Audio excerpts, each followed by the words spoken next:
चलो कहाँ तक पहुंचे थे? हाँ, वाटर टूट गया था। अच्छा, वाटर टूट गया, वाटर तो टूट गया। वाटर टूटने से दो बने H पॉजिटिव, दो रिलीज हुए इलेक्ट्रॉन्स और एक बन गई फ्री ऑक्सीजन। अब एक फ्री ऑक्सीजन है, ये तो डैमेज कर देगी, है ना, ये ऑक्सीडाइज कर देगी हमारे क्लोरोफिल ए को। हम इसको फ्री तो नहीं छोड़ सकते हैं, तो इसलिए हम क्या करेंगे, हम एक वाटर ब्रेक करने के बदले कितने वाटर ब्रेक कराएंगे? 2 वाटर ब्रेक कराएंगे। 2 वाटर ब्रेक कराएंगे तो यहाँ पर हाइड्रोजन कितने रिलीज होंगे? 4। ऑक्सीजन, अब फ्री ऑक्सीजन बनने के बदले कौन सी ऑक्सीजन बनेगी? मॉलिक्यूलर ऑक्सीजन बनेगी। और इलेक्ट्रॉन भी कितने रिलीज होंगे? 4। ठीक है, 4 इलेक्ट्रॉन रिलीज हुए तो 4 इलेक्ट्रॉन ps2 पर आए, यानी कि यहां पर ऊपर से फोटोन कितने आ रहे होंगे? एक इलेक्ट्रॉन को एक्साइट करने के लिए 1 फोटोन, तो 4 इलेक्ट्रॉन को एक्साइट करने के लिए 4 फोटोन, तभी तो नेट गेन और नेट वो पूरा होगा ना। 4 इलेक्ट्रॉन जाएंगे, 4 इलेक्ट्रॉन आएंगे, बराबर हो जाएगा हमारा। ठीक है, तो यहाँ पर भी कितने इलेक्ट्रॉन रिलीज होंगे? 4 इलेक्ट्रॉन यहाँ पर जाएंगे, फिर यहाँ पर भी कितने इलेक्ट्रॉन जाएंगे? 4 इलेक्ट्रॉन, यानी कि यहाँ पर भी निकलेंगे 4 इलेक्ट्रॉन और PqH2 के 2 मॉलिक्यूल्स बनेंगे। फिर क्या होगा? देखो यहाँ पर क्या हुआ, PqH2 में से हमारे पास में ऐसा हाइड्रोजन है, हाइड्रोजन में से इलेक्ट्रॉन निकल गया तो क्या बचेगा बताओ? प्रोटॉन ही तो प्रोटॉन बचेगा ना। हाइड्रोजन के पास बस 1 इलेक्ट्रॉन और 1 प्रोटॉन ही तो होता है, और थोड़ी कुछ होता है। तो यहाँ पर भाई जो प्लेस्टोक्विनॉल है, प्लेस्टोक्विनॉल के हाइड्रोजन से 1 इलेक्ट्रॉन निकला, तो बचा हुआ जो प्रोटॉन होगा वो कहाँ जाएगा? हमारे ल्यूमेन में।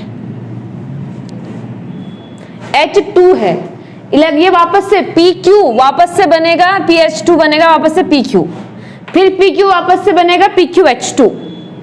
अगल बगल नहीं बैठे हैं ये, ऐसे समझो मैं PQ हूं, प्लेस्टोक्विनॉन हूं। ठीक है, मैंने यहां से पकड़ा प्रोटॉन, यहां से पकड़ा इलेक्ट्रॉन, अब मैं बन गई प्लेस्टोक्विनॉल। फिर मैंने इलेक्ट्रॉन भी छोड़ दिया, प्रोटॉन भी छोड़ दिया, फिर से बन गई प्लेस्टोक्विनॉन। फिर इलेक्ट्रॉन पकड़ा, प्रोटॉन पकड़ा, प्लेस्टोक्विनॉल। ये कंटिन्यू होते रहेगा ताकि आगे इलेक्ट्रॉन को ट्रांसफर किया जा सके और प्रोटॉन को अंदर लाया जा सके। इसने यहां से बाहर से प्रोटॉन लिया, इलेक्ट्रॉन लिया, फिर आगे दे दिया, आगे दिया ना, इलेक्ट्रॉन आगे दिया और प्रोटॉन को अंदर डाल दिया हमारे ल्यूमेन में। प्रोटॉन को अंदर ल्यूमेन में डालना भी बहुत जरूरी है। लास्ट में जो एटीपी बनता है वो इसी वजह से बनता है। अंदर ल्यूमेन में देखो, एक तो ये वाला प्रोटॉन यही है, दिख रहा है, एक ये बाहर से आया हुआ प्रोटॉन भी यही है। तो यहां अंदर ल्यूमेन में प्रोटॉन का अमाउंट, प्रोटॉन का कंसंट्रेशन हो जाता है बहुत ही ज्यादा हाई।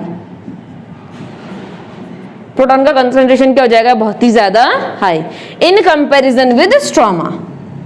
स्ट्रोमा में प्रोटॉन का कंसंट्रेशन कम हो रहा है। क्यों कम हो रहा है देखना, एक तो पहले बाहर से अंदर प्रोटॉन आ जा रहे हैं, इस वजह से कम हो जा रहा है। दूसरा यहाँ पर पे FADP भी यूज कर ले रहा है, ये भी तो प्रोटॉन ले रहा है ना अपने पास में, तो दोनों ने प्रोटॉन ले लिए तो बाहर प्रोटॉन क्या हो गए? कम, और अंदर बाहर वाले सब अंदर आ रहे हैं तो बढ़ गया, और यहाँ पर नया नया बन भी रहा है तो और बढ़ गया।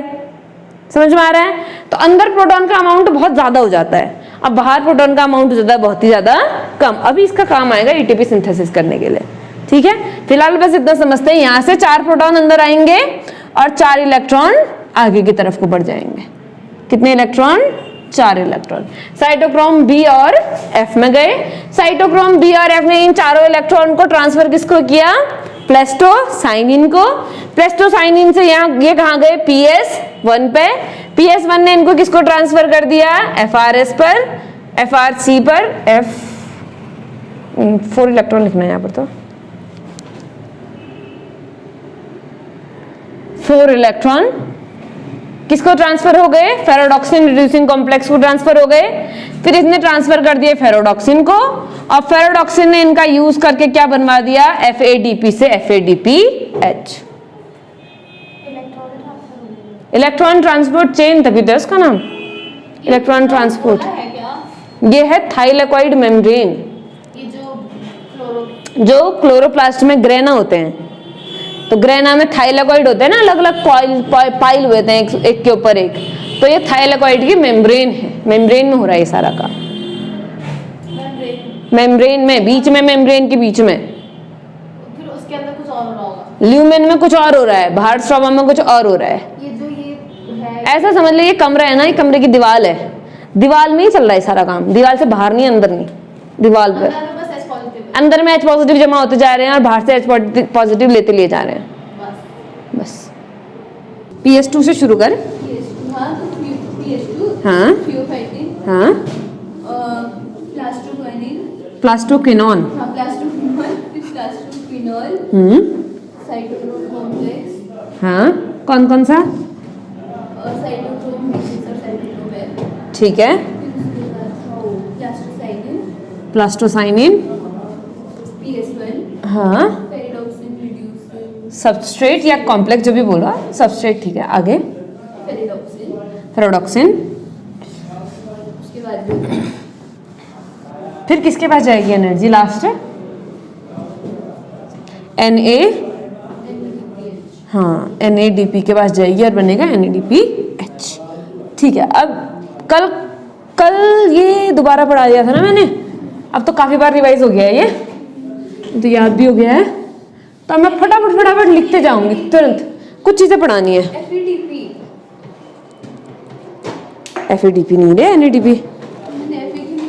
FA नहीं, NADP। FA लिखा है क्या? देख तो एक बार। FA नहीं, NA।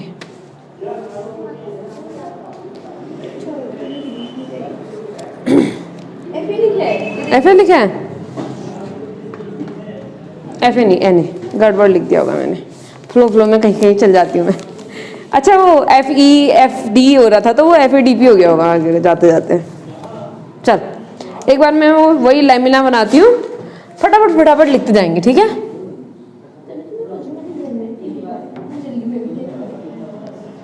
यहाँ तो चलो गलत भी हो सकता है, घर पे तो नहीं होना चाहिए।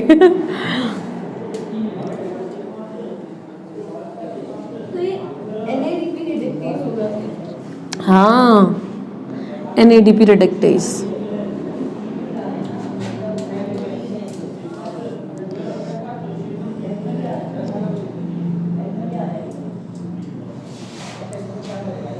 आज एक वो परसों मैंने शुरू में मैंने तुम लोगों को एक बताया था ना कि क्या बोलते हैं, जो फोटोसिंथेसिस होता है उसमें 12 वाटर क्यों यूज होते हैं? क्यों यूज होते हैं 12 वाटर? क्योंकि 6 ऑक्सीजन निकालने होते हैं। मैंने बोला था अभी के लिए ये रीजन ठीक है, मगर ये असली रीजन नहीं है ना? असली रीजन अभी समझ में आएगा कि क्यों होता है करके। तो PS2 से शुरू करते हैं। PS2 पे लाइट आएगी। ये कौन है? PS2। PS2 के साथ में एक यहां पर एंजाइम जुड़ा हुआ है। इस एंजाइम का नाम है, नाम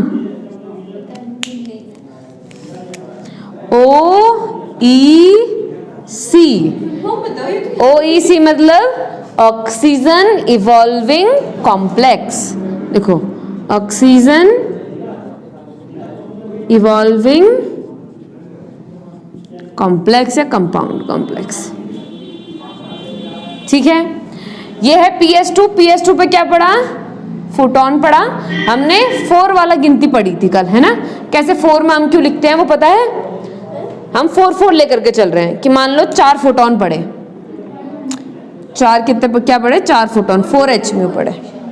O2 फॉर्मेशन के लिए जरूरी है कि 4 ही पढ़े, क्योंकि अगर यहाँ पर वाटर का ब्रेकडाउन होगा और ऑक्सीजन बनानी पड़ेगी तो 2 वाटर का ब्रेकडाउन करना पड़ेगा, और 2 वाटर के ब्रेकडाउन से 4 इलेक्ट्रॉन निकलेंगे। 4 इलेक्ट्रॉन के लिए हमें 4 फोटोन चाहिए यहाँ पर, क्योंकि अभी हम पीछे से पढ़ रहे हैं, पीछे से नहीं आगे से होगी रिएक्शन, ठीक? अच्छा अब इसको मैं तेरे को साइमल्टेनियसली बताती हूँ आज। ये PS2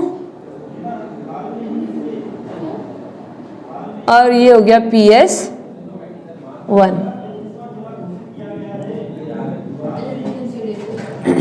हैं? अलग अलग जगह पर ही तो होते हैं। नहीं ये इसके सामने ज्यादा उसमें नीचे है।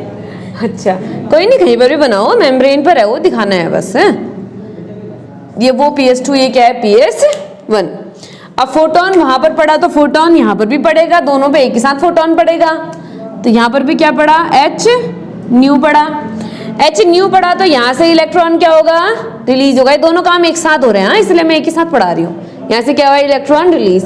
इलेक्ट्रॉन रिलीज हुआ तो पकड़ा किसने, सेकेंडरी इलेक्ट्रॉन एक्सेप्टर, जिसका नाम क्या है, FRC बोलो FRS बोलो, दोनों चलेगा।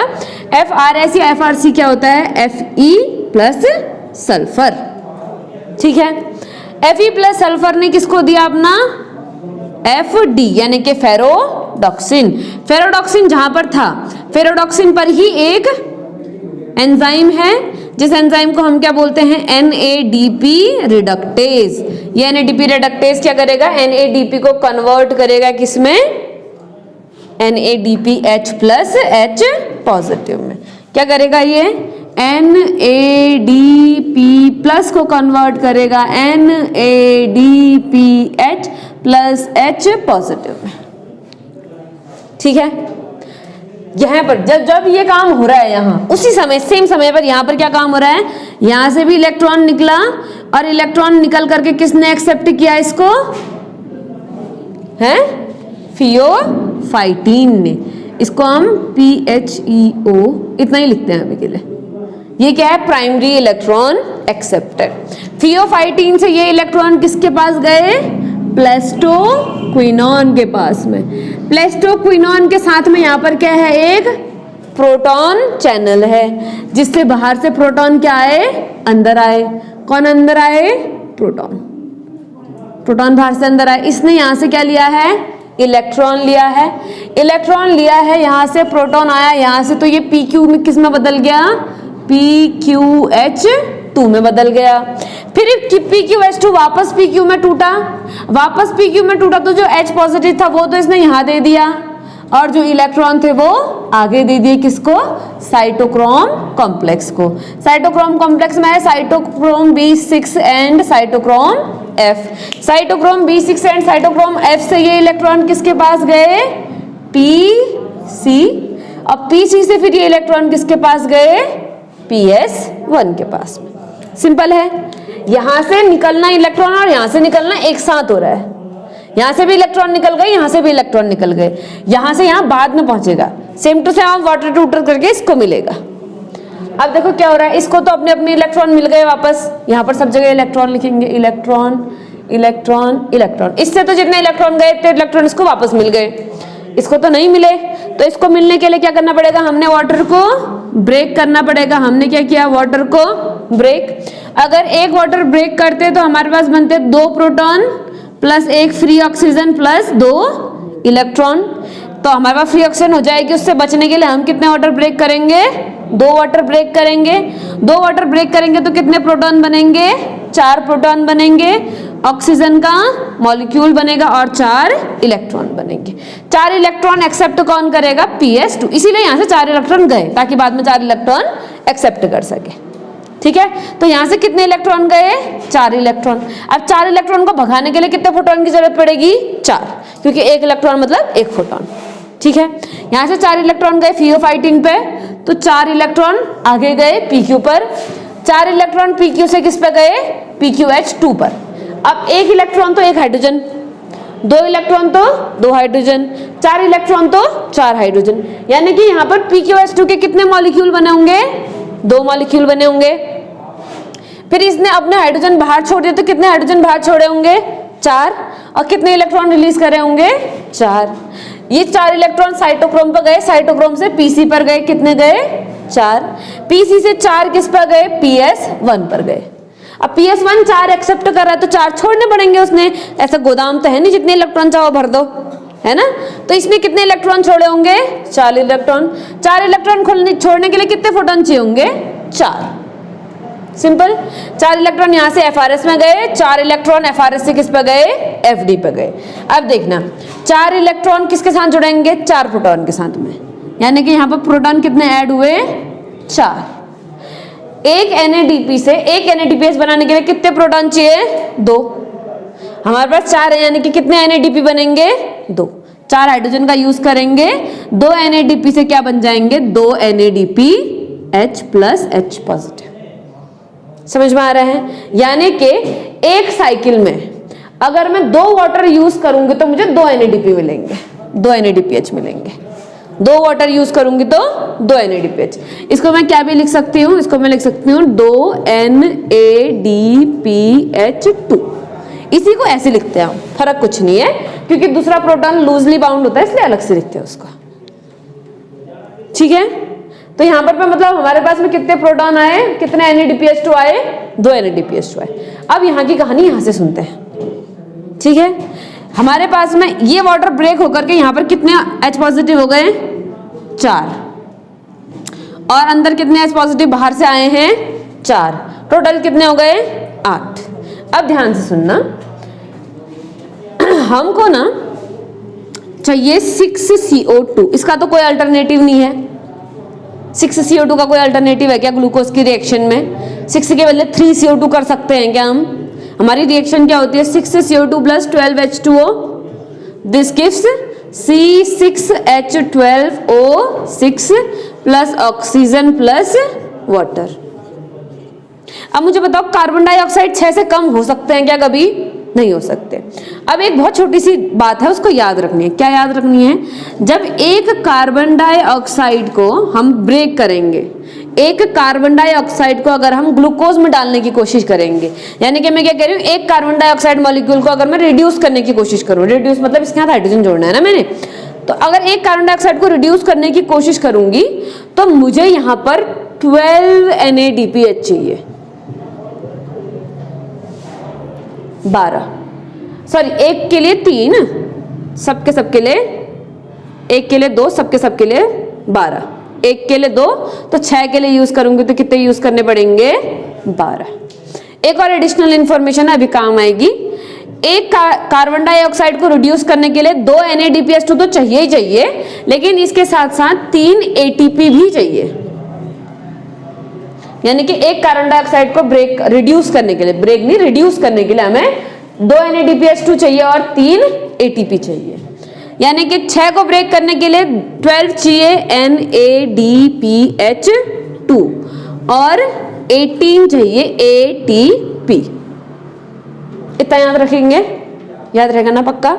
एक कार्बन डाइऑक्साइड को रिड्यूस करने के लिए 2 NADPH2 और 3 ATP, और 6 कार्बन डाइऑक्साइड को रिड्यूस करने के लिए 12 NADPH2 और 18 ATP। याद रहेगा?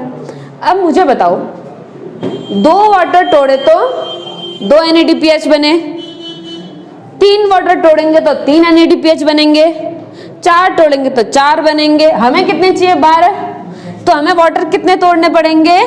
12। इसीलिए वाटर 12 चाहिए हमको, इसलिए नहीं क्योंकि 6 ऑक्सीजन बनाने हैं, इसीलिए क्योंकि NADPH हमको कितने चाहिए? NADPH2 12 चाहिए। 12 NADPH2 पाने के लिए हमें 12 वाटर को तोड़ना ही पड़ेगा, और कोई ऑप्शन नहीं हमारे पास में। ठीक है, अगर मैं यहाँ पर इंटू 6 करूंगी तो सब जगह इंटू 6 हो जाएगा। 6 वाटर टूटेंगे तो ये भी इंटू 6 हो जाएगा, ये सब इंटू 6 हो जाएगा, यहाँ पर फोटोन और ये भी इंटू 6 हो जाएगा, सब कुछ इंटू 6 हो जाएगा।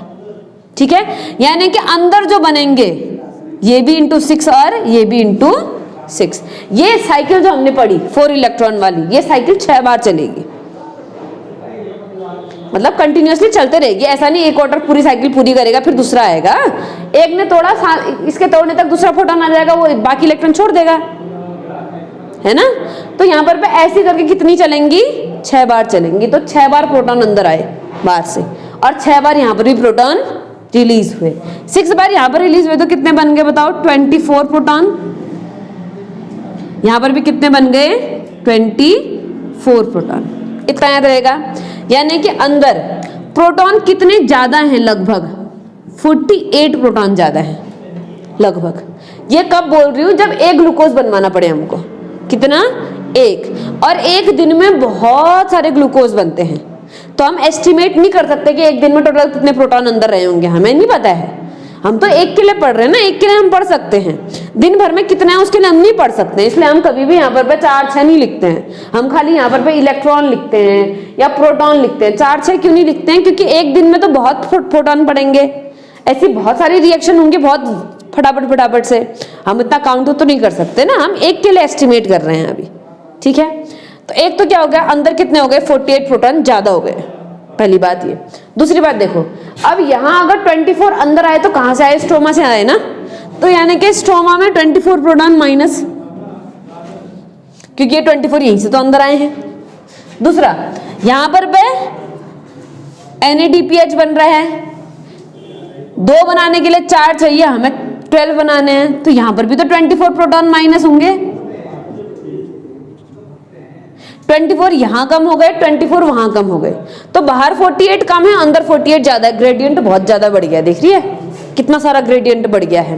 तो अंदर पे जो होगा ना, अंदर पे पोटेंशियल डिफरेंस हो जाएगा नेगेटिव नेगेटिव वाला।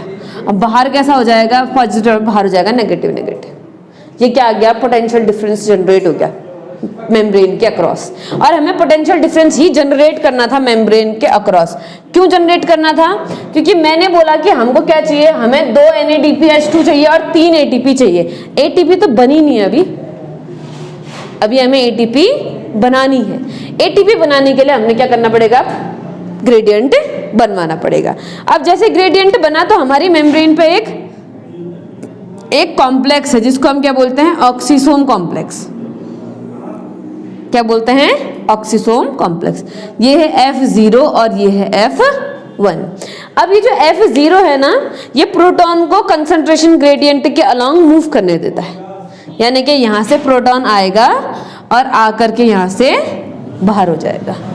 प्रोटॉन आया बाहर, फिर प्रोटॉन आया और बाहर, फिर प्रोटॉन आया और बाहर, प्रोटॉन आया और बाहर। अब जैसे ही प्रोटॉन इसमें एंटर करता है, ये F0 घूमता है गोल गोल। अगर हम रेस्पिरेशन पढ़ेंगे वहां पर इसका फंक्शनिंग ज्यादा अच्छे से है, ठीक है। F0 क्या करता है, जैसे प्रोटॉन एंटर कर रहा है तो प्रोटॉन एंटर करने में F0 घूमता है, और जैसे ये घूमेगा तो इसके साथ F1 भी घूमेगा। F1 घूमेगा तो उसका कॉन्फ़िगरेशन चेंज होगा, जो कल हमने कहा था कि कॉन्फ़िगरेशन चेंज होता है F1 का। कॉन्फ़िगरेशन चेंज होने का मतलब है स्ट्रक्चर चेंज होना, और जैसे इसका स्ट्रक्चर चेंज होगा इसमें आ जाएगी active site. Active site enzyme में याद है, एक्टिव साइट पर जाकर के ही कोई एंजाइमेटिक रिएक्शन हो सकती है। अभी तक इसके पास एक्टिव साइट नहीं है, लेकिन जैसे ये प्रोटॉन आया, ये घूमा तो कॉन्फ़िगरेशन चेंज हुआ, कॉन्फ़िगरेशन चेंज हुआ तो इस पर क्या बन गई, एक्टिव साइट। और जैसे ही इस पर एक्टिव साइट बनी, वैसे ही ADP से क्या बन गया, ATP। ADP plus inorganic phosphate मिलकर क्या बन गया, ATP। अब यहां ध्यान देना, एक बार इसको पूरा घुमाने के लिए हमें 3 प्रोटॉन की जरूरत है। 3 बार पूरा घूमेगा तो 1 ATP बनेगा, मतलब 3 प्रोटॉन जाएंगे तो एक बार पूरा घूमेगा और उसके बदले में 1 ATP बनेगा, ठीक है। हमारे पास अंदर हैं कितने प्रोटॉन, 48। अगर 48 बाहर आएंगे तो कितने बार घूम सकेगा ये, 3 बार। 3 प्रोटॉन में 1 बार घूमता है, तो 48 में कितने बार घूमेगा, 48 को डिवाइड कर देंगे 3 से, कितना आएगा, 16। यानी कि इन सभी प्रोटॉन के बाहर आने पर हमें कितने ATP मिलेंगे, 16 ATP मिलेंगे 6 बार वाले में, ठीक है। यानी कि अगर 6 बार 12 वाटर मॉलिक्यूल टूटे, 12 वाटर मॉलिक्यूल टूटने से हमें मिलेंगे 12 NADPH2 और मिलेंगे 16 ATP।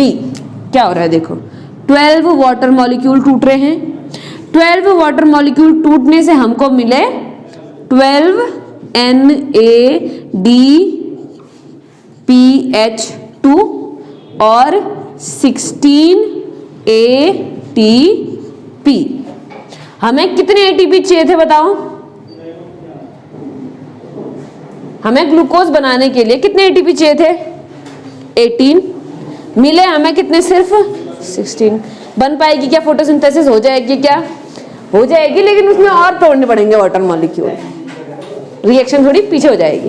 पीछे कैसे हो जाएगी, NADPH2 तो खूब बनेंगे, जितने चाहिए उससे ज्यादा ही बनेंगे, ATP कम हो जाएंगे धीरे। शुरू में तो क्या फर्क पड़ेगा, 2-2 का गैप आएगा, एक बार में 2 का गैप आया, दूसरी बार में 2 और बढ़ के तो 4 का गैप हो गया, तीसरी बार में 2 और बढ़ के तो 6 का गैप हो गया, चौथी बार में 8 का गैप हो गया। तो ये गैप धीरे धीरे बढ़ता जाएगा। NADPH2 तो खूब सारे हो जाएंगे, ATP का अमाउंट क्या हो जाएगा, कम। इसीलिए सिर्फ इतनी रिएक्शन काफी नहीं है फोटोसिंथेसिस करने के लिए। ऐसा नहीं है कि ये होगा तो फोटोसिंथेसिस नहीं होगी, हो जाएगी, बिल्कुल होगी, लेकिन वो गैप बढ़ता जाएगा बार बार। ताकि गैप ना बढ़े इसके लिए हमने क्या करना पड़ेगा, कुछ और भी करना पड़ेगा। इतनी कहानी समझ में आ गई पहले, पक्का? कुछ चीज समझ में नहीं आई तो पूछ ले, शुरू से लेके अभी तक सोच ले एक बार यहाँ पर तक का तो कल पढ़ लिया था हमने, आज इंटू 66 कर रखा है बस, बाकी सब तो पढ़ लिया था ना, समझ में आ रही है ना। चलो अच्छा, अब एक छोटी सी कहानी और पढ़ते हैं। हाँ, जब भी किसी भी रिएक्शन में एटीपी बनती है तो उस रिएक्शन को हम क्या बोलते हैं? फॉस्फोराइलेशन। क्या बोलते हैं? फॉस्फोराइलेशन। किसी भी रिएक्शन में अगर एटीपी बनेंगे तो क्या बोलेंगे उस रिएक्शन को? फॉस्फोराइलेशन। यहां पर एटीपी किसका यूज करके बन रही है? सनलाइट की एनर्जी का, यानी कि फोटोन का, तो इसलिए हम इसको बोलते हैं फोटोफॉस्फोराइलेशन। क्या बोलते हैं? फोटोफॉस्फोराइलेशन।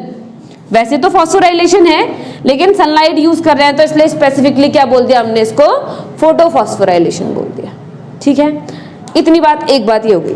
दूसरी चीज, अब मुझे दो शब्द पूछते हैं। हाँ, एक तो पूछते हैं क्वांटम यील्ड, एक पूछते हैं क्वांटम रिक्वायरमेंट, मतलब कितने चाहिए हमको, क्वांटम नीड। कर दे, बंद कर दे।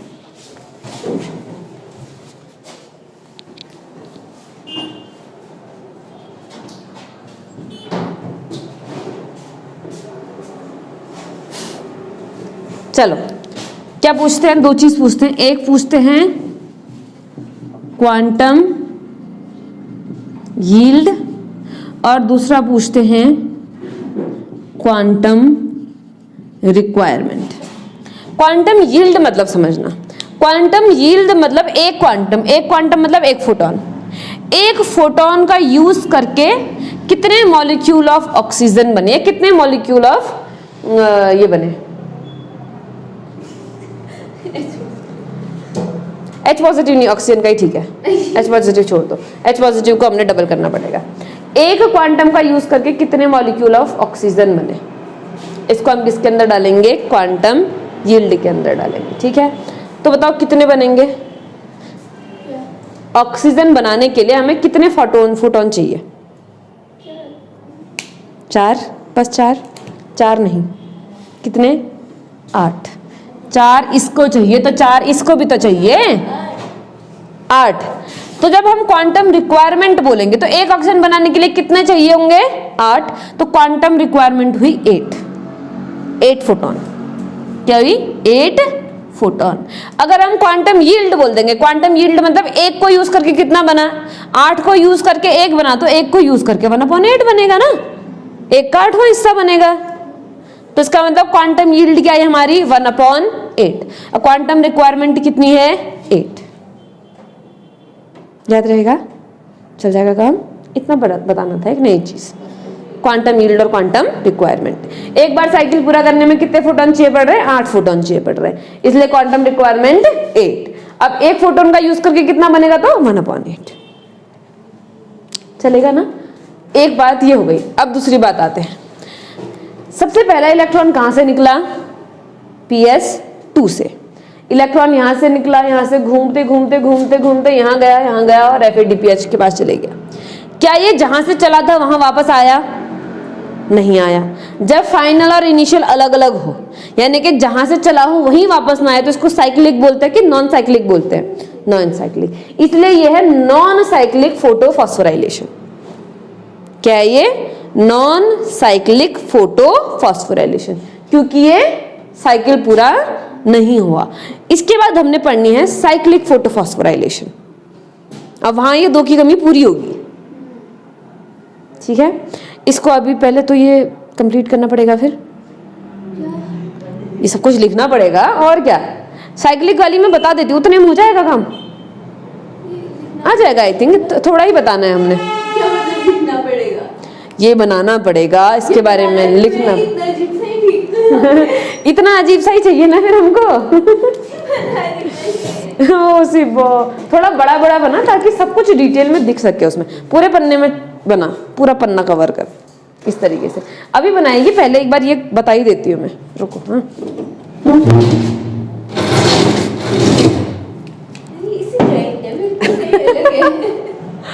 चलो अब यहाँ पर थोड़ा सा देख लेते हैं। अब मैं क्या करूंगी ना, मैं खाली इनके शॉर्ट नाम लिखूंगी। ठीक है, अब देखो कई जगह हमारे पास लेमिना ऐसी होती है जिसपे PS2 नहीं होता है। कहाँ होती है बताओ? कौन सी लेमिना में सिर्फ PS1 है, PS2 नहीं है? ग्रेना लेमिना या स्टेमा लेमिना? ग्रेना लैमिला या स्ट्रोमा लैमिला, इनमें से किसमें सिर्फ PS1 होता है, PS2 नहीं होता है? स्ट्रोमा। स्ट्रोमा लैमिना में वो जो कनेक्ट करने वाली होती है ना, दोनों साइड नॉन अप्रेस्ड साइड होती है। नॉन अप्रेस्ड साइड में क्या मिलता है? PS1, PS2 साइड में नहीं मिलता। PS2 कहाँ मिलता है? अप्रेस्ड साइड में मिलता है, यानी कि ढके हुए साइड में मिलता है। तो हम कहाँ की बात कर रहे हैं? अब हम बात कर रहे हैं ग्रेना लैमिना की, stroma lamina, sorry stroma lamina की बात कर रहे हैं। किसकी? स्ट्रोमा लैमिना की बात कर रहे हैं। स्ट्रोमा लैमिना में सिर्फ क्या है? PS1। सनलाइट तो इस पे भी पड़ेगी, तो हमारे पास पे कौन है? PS, नीचे साइड बनाते हैं चलो, हमारे साइड में है PS1। PS1 पे क्या पड़ी? सनलाइट पड़ी। इसको थोड़ा अलग से डब्बे में डालते हैं।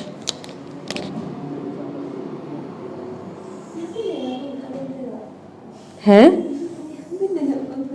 कहाँ पर? ये तो कब का लग गया? लगा तो नहीं, मैं इसी साल लगा। इसी साल लगा। चलो, क्या हुआ? PS1 पे क्या पड़ा? फोटोन पड़ा, H न्यू पड़ा।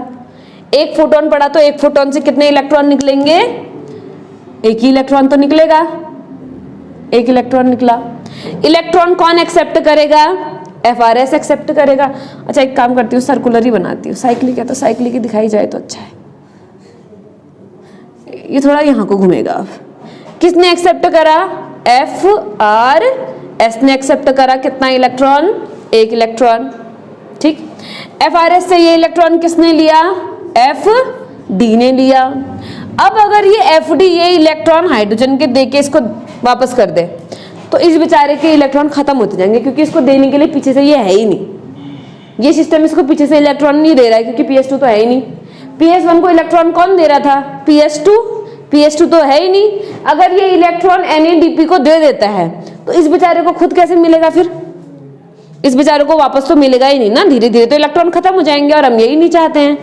तो ये क्या करेगा? ये अपना इलेक्ट्रॉन इसको नहीं देगा, बल्कि अपना इलेक्ट्रॉन दे देगा PQ को। किसको दे देगा? PQ को। NADPH को देने के बदले किसको दे देगा?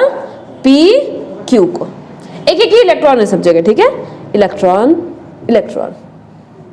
PQ अपना इलेक्ट्रॉन किसको देता है?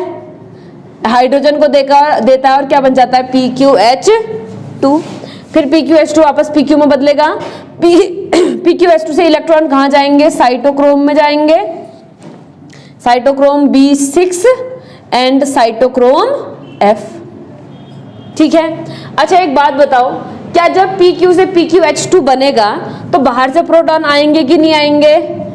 आएंगे। तो बाहर से कौन आ गए? प्रोटॉन आ गए। एक इलेक्ट्रॉन है तो एक ही प्रोटॉन तो आएगा। एक इलेक्ट्रॉन तो बदले में कितना प्रोटॉन आ गया? एक प्रोटॉन आ गया। अब जैसे एक प्रोटॉन आया, फिर PQH2 बना। PQH2 जब साइटोक्रोम B को इलेक्ट्रॉन देगा अपने, तो ये अपने हाइड्रोजन को अंदर छोड़ देगा। किसके पास में? स्ट्रोमा के पास में। अंदर ल्यूमेन में छोड़ देगा। ये ल्यूमेन में क्या करा इसने? हाइड्रोजन को छोड़ दिया। फिर ये यहां पर से क्या करेगा? साइटोक्रोम किसको दे देगा अपना इलेक्ट्रॉन?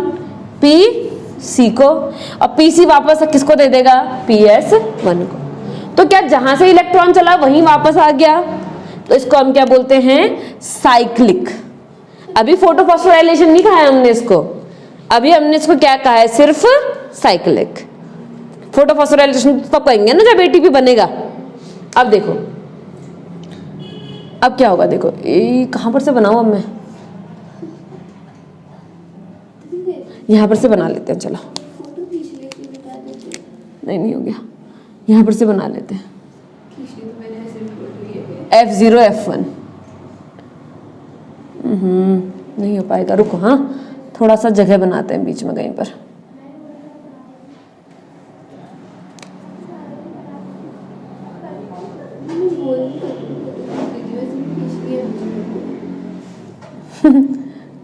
नहीं, रुक जाओ, अभी इसका काम आएगा ना।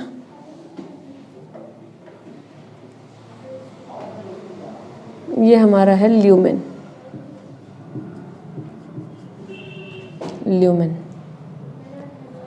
ल्यूमेन में यहाँ पर पे क्या है? F0 F1।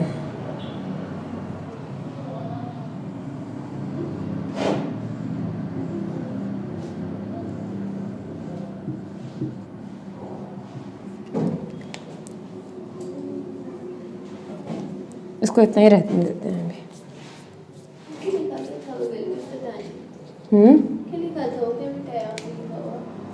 मैंने फोटोन मिटाया है, रुको। हाँ, इसको थोड़ा सा मॉडिफाई करेंगे। किस तरीके से मॉडिफाई करेंगे? पूरा मिटा करके। अरे यार रुक जा। इसको थोड़ा ऊपर को लंबा बना देते हैं।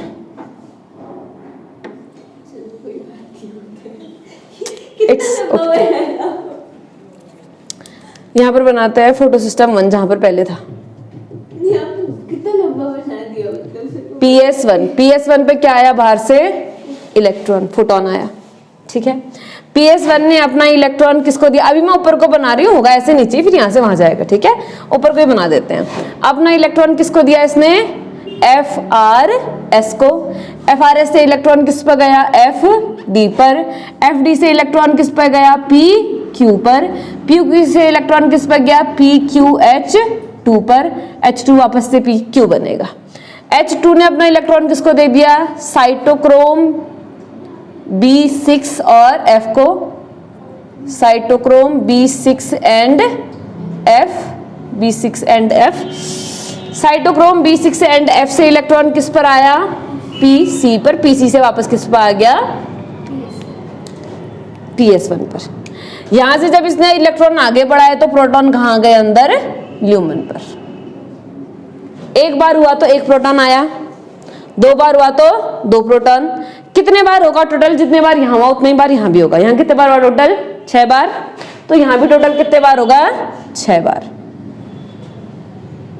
ठीक है, अब अंदर हो गए 6 प्रोटॉन।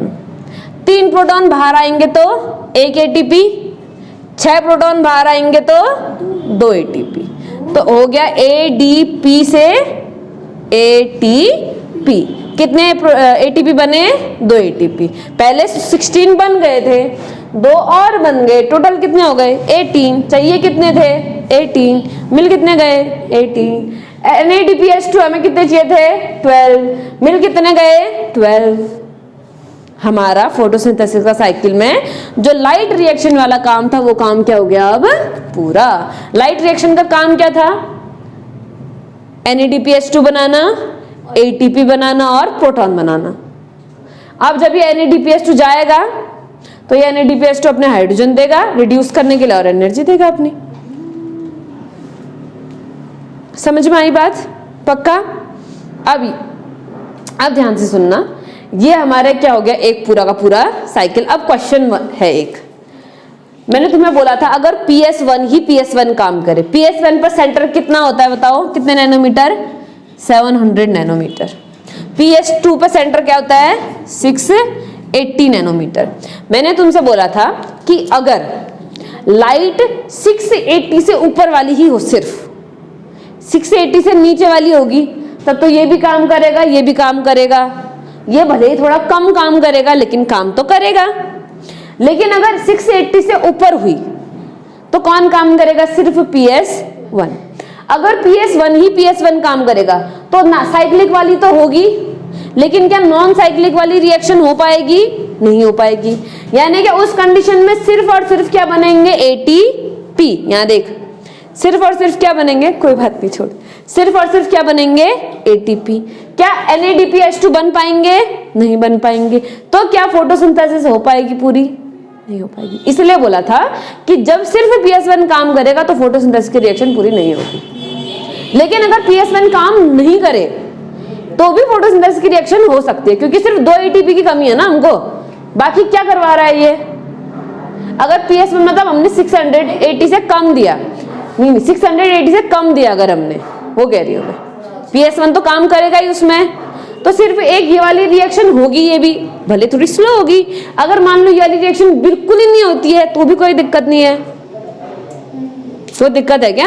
मान ले तू कोई फाइल बना रही है, तेरे बगल वाली भी कोई फाइल बना रही है, तो एक पन्ना लिख रही है, तब तक वो भी एक पन्ना लिख ले रही है, तो तू अपना पन्ना उसको दे रही है, वो अपना पन्ना आगे बढ़ा दे रही है। अब ऐसा हो कि तू अपना एक पन्ना, वो अपना एक पन्ना लिख के खत्म कर, लेकिन तूने लिखा ही नहीं हो, तो इसका मतलब ये थोड़ी कि तू अपना पन्ना उसको नहीं देगी, उसको देगी लेकिन थोड़ा सा देर देगी, डिले होगा, ये प्रोसेस में डिले हो जाएगा, क्योंकि ATP 2 कम मिलेंगे उसको, थोड़ा डिले होगा, थोड़ा गैप बढ़ जाएगा। इसका मतलब ये थोड़ी कि फोटोसिंथेसिस होगी ही नहीं, फोटोसिंथेसिस तो होगी ना। तो अगर कोई क्वेश्चन पूछे कि सिर्फ PS1 काम करेगा तो फोटोसिंथेसिस होगी कि नहीं होगी? नहीं होगी, क्योंकि लाइट रिएक्शन पूरी नहीं हो पाएगी, NADPH2 नहीं मिल पाएगा। ठीक है, दोनों काम करेंगे तो क्या होगी कि नहीं होगी? होगी। तीसरा, ग्रेना लैमिला और स्ट्रोमा लैमिला दोनों काम करेंगे तो फोटोसिंथेसिस होगी कि नहीं होगी? होगी, और मजे से होगी। सिर्फ ग्रेना लैमिला काम करे, स्ट्रोमा लैमिला काम ना करे तो होगी कि नहीं होगी? होगी, थोड़ा कम मजे से होगी, लेकिन होगी। थोड़ा गैप बढ़ेगा लेकिन होगी। समझ में आई कहानी? पूरी पूरी की पूरी समझ में आ गई? कोई बात ऐसी हो जो समझ में ना आई हो? अच्छा, कुछ क्वेश्चन पूछ रही हूँ, ठीक है। नॉन साइक्लिक फोटोफॉस्फोराइलेशन में कौन कौन सा फोटो सिस्टम काम करता है? फोटो सिस्टम 1, 2 या बोथ? दोनों। नॉन साइक्लिक फोटोफॉस्फोराइलेशन में PS2 का इलेक्ट्रॉन एक्सेप्टर कौन है? PS2 का इलेक्ट्रॉन एक्सेप्टर कौन है? PS1 का इलेक्ट्रॉन एक्सेप्टर कौन है? फेरोडॉक्सिन रिड्यूसिंग सबस्ट्रेट। नॉन साइक्लिक वाले में ऑक्सीजन इवॉल्व होगी कि नहीं होगी? नॉन साइक्लिक वाले में NADP रिड्यूस होगा कि नहीं होगा? NADP रिड्यूस होना मतलब हाइड्रोजन जुड़ेगा कि नहीं जुड़ेगा? जुड़ेगा। अब साइक्लिक वाले में आना, ठीक है। PS1, PS2 या बोथ? PS1। जो प्राइमरी इलेक्ट्रॉन एक्सेप्टर होगा कौन होगा? इस वाले में प्राइमरी इलेक्ट्रॉन एक्सेप्टर कौन है? फियोफाइटिन। वहां पर तो फियोफाइटिन है ही नहीं, तो कौन होगा? FRS। ठीक है। दूसरा, हाँ, वाटर टूटेगा कि नहीं टूटेगा? टूट रहा कौन है? PS2। तो यानी कि साइक्लिक वाले में वाटर टूटता नहीं है। अगली बात, साइक्लिक वाले में NADP रिड्यूस होगा कि नहीं होगा? नहीं होगा। सारे शब्द याद रहेंगे। नॉन साइक्लिक वाला पूरा हो गया तुम्हारा। लाइट रिएक्शन कंप्लीट करा दी मैंने, अब सिर्फ डार्क रिएक्शन बची है। लाइट रिएक्शन पूरी हो गई। अब ध्यान से देखना बुक में, मैं तुझे क्या बता रही हूँ, हमने कहाँ से कहाँ तक पढ़ दिया है उस देख ले एक बार घर जा करके पढ़ लेना इस पूरे को। हमने ये सब पढ़ दिया है। हमने ये तो पढ़ ही दिया था क्वांटोसोम वाला। क्वांटोसोम के बाद हमने इलेक्ट्रॉन ट्रांसपोर्ट चेन पढ़ दिया है। इलेक्ट्रॉन ट्रांसपोर्ट चेन के बाद स्प्लिटिंग ऑफ वाटर पढ़ दिया है। Cyclic and non cyclic phosphorylation पढ़ दिया है। Chemo osmosis hypothesis. Chemo osmosis मतलब केमिकल की ऑस्मोसिस, केमिकल का मूवमेंट, हाइड्रोजन का मूवमेंट जिससे ATP बन रहे हैं। ये पढ़ दिया है ना? पढ़ दिया है। इसके बाद कीमो ऑस्मोसिस का ये दिखा रखा है, हाइड्रोजन यहाँ से यहाँ, यहाँ से यहाँ गए करके। ठीक है। इसके बाद हमने यहाँ पर तक का पूरा खत्म कर लिया है। इसके बाद कौन आया? बायोसिंथेसिस आया। ये वाला अब हम पढ़ेंगे। इसका भी हमने थोड़ा थोड़ा पार्ट पढ़ दिया है। थोड़ा थोड़ा पार्ट क्या पढ़ा है कि कितना कार्बन डाइऑक्साइड के एक मॉलिक्यूल को रिड्यूस करने के लिए कितने ATP चाहिए, कितने NADPH चाहिए, वो सब कुछ हमने पढ़ लिया। क्या हम इतनी सारी बातें याद रख सकते हैं कि नहीं रख सकते हैं? रख सकते हैं, पक्का? श्योर? चलो ठीक है, हो गया काम। आज के बाद 6 बार 12 वाटर यूज क्यों करते हैं? तो क्या बोलोगे? 12 वाटर यूज क्यों करते हैं फोटोसिंथेसिस में? अगर कोई पूछेगा तो क्या बोलोगे? 12 NADPH2 चाहिए। क्यों चाहिए 12 NADPH2? कार्बन डाइऑक्साइड को रिड्यूस करने के लिए। 6 कार्बन डाइऑक्साइड को रिड्यूस करने के लिए 12 NADPH2। 12 NADPH2 बनाने के लिए 12 वाटर मॉलिक्यूल चाहिए, जिसके एज अ रिजल्ट 6 ऑक्सीजन बन जा रहे हैं। मेन मोटो हमारा ऑक्सीजन बनाना है ही नहीं कतई, वो तो बाई प्रोडक्ट है ना ऑक्सीजन। हमारा मेन मोटो क्या है? फोटोसिंथेसिस करके ग्लूकोज बनवाना। ऑक्सीजन बाई प्रोडक्ट है।